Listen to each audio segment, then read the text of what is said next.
The power of a Saiyan versus the power of a Rhode Islander. Can Peter Griffin beat Goku? As we'll come to see, Peter is surprisingly strong. For this video, only feats that Peter has actually shown will be used here.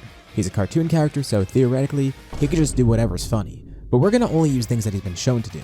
So for this video, we're going to treat him like any other character. The feats he's actually shown will be the feats we actually base his power on. So even though he does have Toon Force to an extent, if he hasn't actually done something, we won't use it. With one exception, you'll see later what I mean. Keep that in mind because it's very important. This is the crux of the entire video's scaling.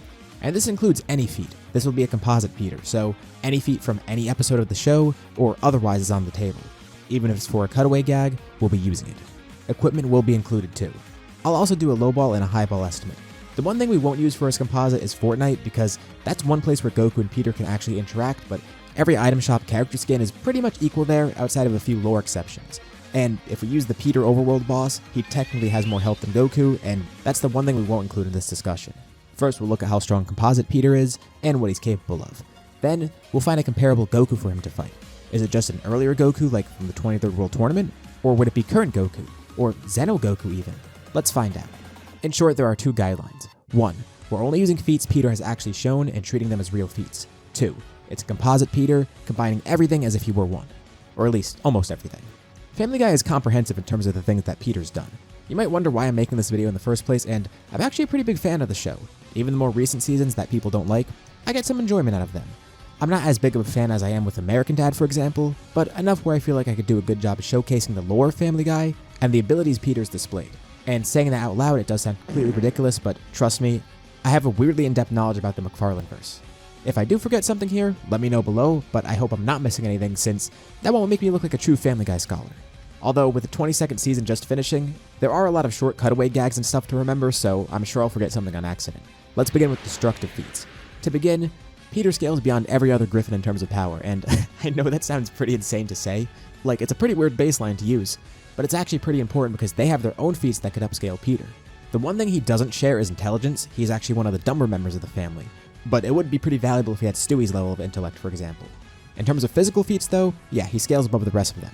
First, we'll look at Lois. She actually defeated 3 Kryptonians. You could hear him trying not to laugh here because I'm doing this like a normal power scaling video, but it's hard to say all this with a straight face, so if it sounds like I'm on the verge of laughter, that's why. Anyways, Lois defeated 3 Kryptonians on her own. These clearly are the characters from Superman 2. You could see Zod right here. This looks exactly like him.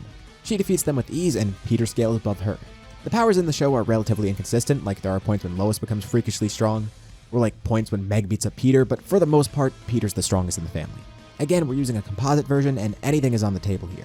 So even if he's weaker than Lois in one episode, we could use her feats from this episode to upscale Peter in another episode where he's above her, just as a quick example of what I mean.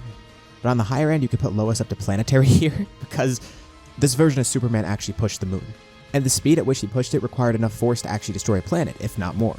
It sounds weird that saying moving the moon means he's planet level, but you have to think about it in terms of the force used here.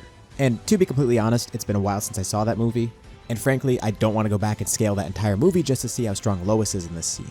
That isn't the most impressive feat here, and feel free to correct that if you want, it's still worth noting. I might be wrong, I'm basing it off my memory, because you'd have to accurately scale Zod first. And that's the biggest attack power feat that came to mind. The better feats come with durability. So if we want to scale Peter's attack power even higher, first we need to scale his durability. So he survived a lot of crazy things, like surviving a space shuttle falling from space into Earth, or in his fight with Homer, the two of them getting irradiated and then creating a nuclear explosion. But there's one really great feat that he has. Season 14, Episode 11, The Peanut Butter Kid.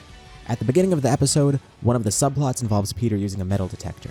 At one point he puts 2 metal detectors together, and he ends up here. He either teleported outside of the universe, or he destroyed the universe. It's not explicitly stated that he destroyed it. Again, he could have just teleported over there. Real Family Guyers know that this is exactly how the outer limits of the universe are represented in Family Guy. In another episode, Brian and Stewie travel outside of time, and Stewie says here there is no time or universe. They end up returning by essentially creating the Big Bang, and the rest of this episode confirms this. Stewie created the entire universe. By the way, Family Guy's reality encompasses multiple universes, as well as timelines. Stewie has established this before, so it is complex with infinite universes and infinite timelines. Again, we are trying to upscale Peter here too. So when Stewie recreates the universe, we could either assume that it was just his universe he created, or literally everything.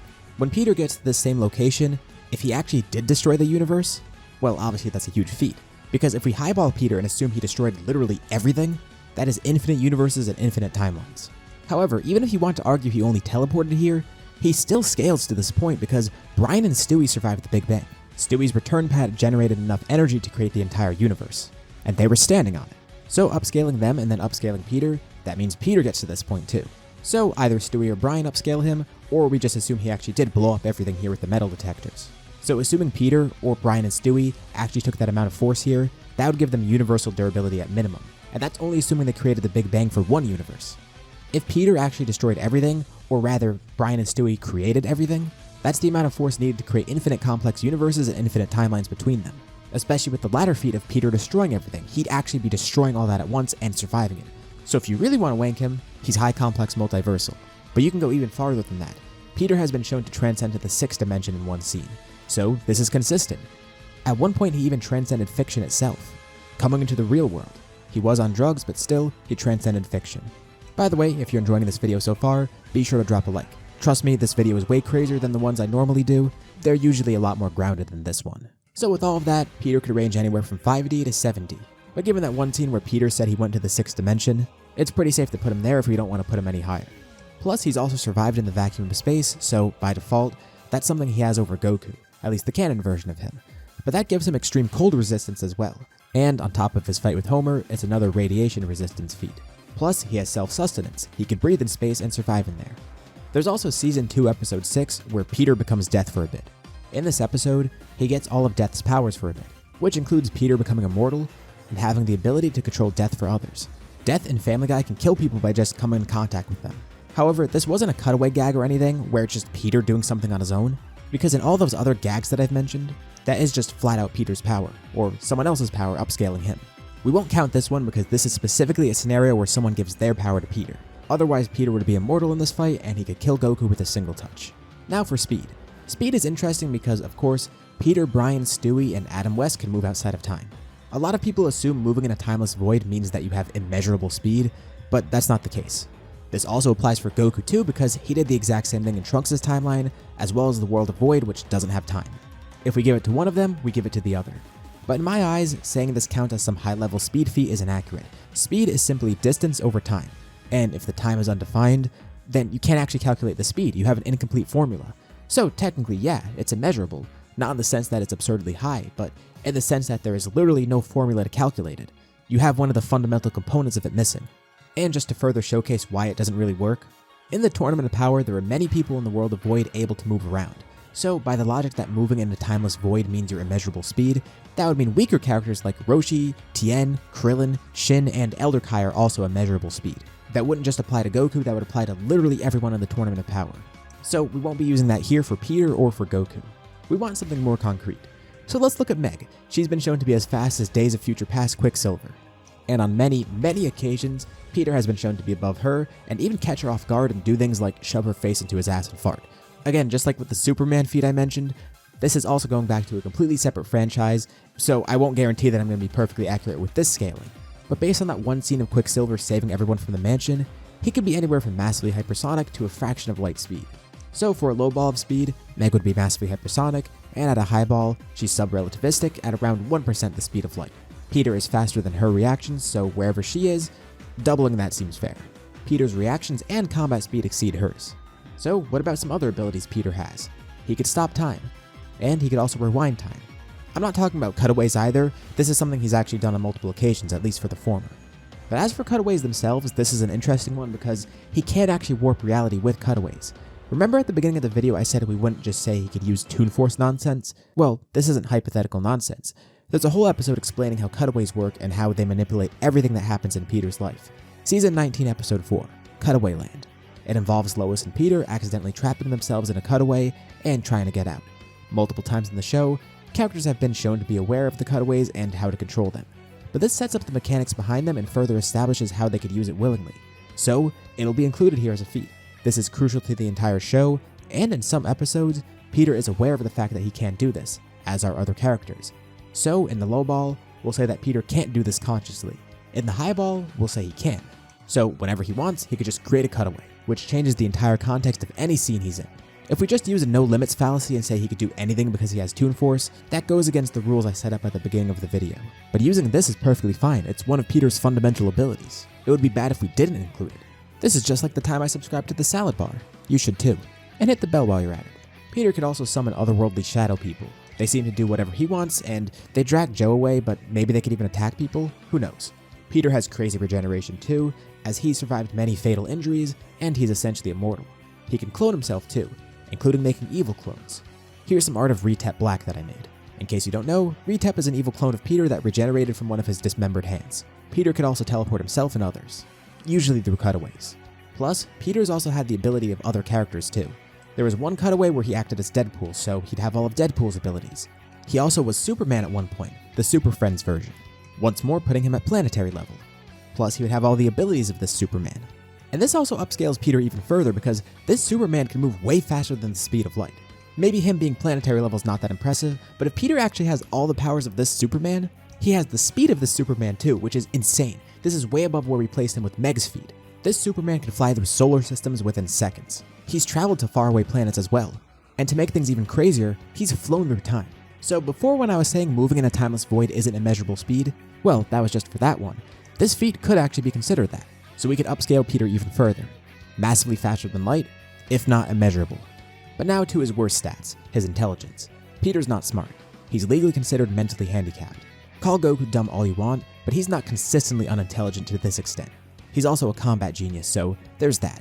Now to actually compare the two of them, we'll start with a really low-ball Peter, assuming he's planetary and massively hypersonic. In this case, he's basically outsped by Goku around the 22nd World Tournament, but Goku wouldn't have the power to kill him until around the Saiyan Saga. So using a canon Goku, a good matchup would be Vegeta Saga Goku versus Peter. That Goku would far outspeed Peter. Now a more mid-ball estimate, assuming he's universal and he's relativistic. He gets outsped by Goku really early on still, but at the same time, Canon Goku can't do shit to him until later on. Again, using Canon Goku, this would mean he'd make it up to around Battle of Gods Goku. I specify Canon Goku because Toei Goku, with all the anime filler, he's way different and way stronger. When Goku becomes a Super Saiyan God, he has a huge jump in power, which would place him way beyond this mid-ball Peter.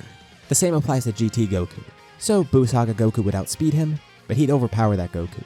And if we go beyond the Meg feat and use the fact that he had Superman speed, that would mean Peter can't actually keep up here, when we say he's massively faster than light. But still at only universal level, after the Buu Saga he has trouble, just based on his pure physical stats alone. But now the real question, what about a highball Peter? What is his absolute limit? Which Goku can he fight? Well, with a really highball Peter, he has immeasurable speed, with power anywhere from multiverse level to low complex multiverse level, depending on how you want to define Family Guy's multiverse. So using the highball, let's go with the higher estimate, which is reasonable considering the fact Peter transcends the 6D, and even 7D at one point. This version of Peter would absolutely dog-walk Canon Goku. It's not that Canon Goku's weak, Peter is just at a higher dimensionality and is just that strong, utilizing this highball at least.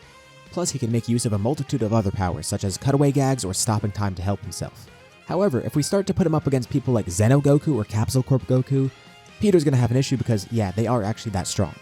Those two Gokus would give Peter a really interesting fight, especially with the multitude of abilities he has. And against highball Peter, their intelligence would definitely be a deciding factor here, and depending on how far you want to push the two of them, they probably even could outpace Peter in terms of power and speed. Although if he transcends fiction, then Peter just wins there by doing that. Let me know what you think below. Again, I know this is not really a grounded video, and we're purposefully highballing Peter, because like my other videos, I tend to highball whoever I'm focusing on, just to see what they're truly capable of. Discuss in the comments below, but keep it civil though, I know how power scaling gets. Anyways, thank you all for watching, and I'll see you all in my next video.